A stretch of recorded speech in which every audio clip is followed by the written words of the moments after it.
Servant میں تو اس سارے انٹرویو میں ایک سوچ لے کے میں نے اچانک ایک چیز کر دی اور تھرو آؤٹ میرے پہ پریشر تھا کیونکہ وہ سب بار بار مجھے کہہ رہے تھے جلدی کریں. میں نے انگلی سے اشارہ کیا ایک منٹ سوال کرنا ہے.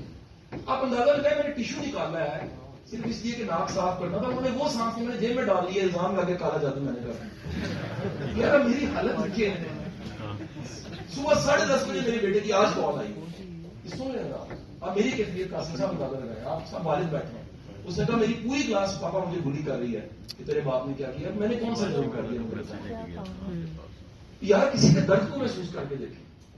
اگر سچ بولنا تو میں بولوں گا, اور وہ سچ کیا ہے, آپ کی ملک کا سب سے بڑا لیڈر, اس کے سارے قریب جو لوگ ہیں وہ جھوٹے ہیں.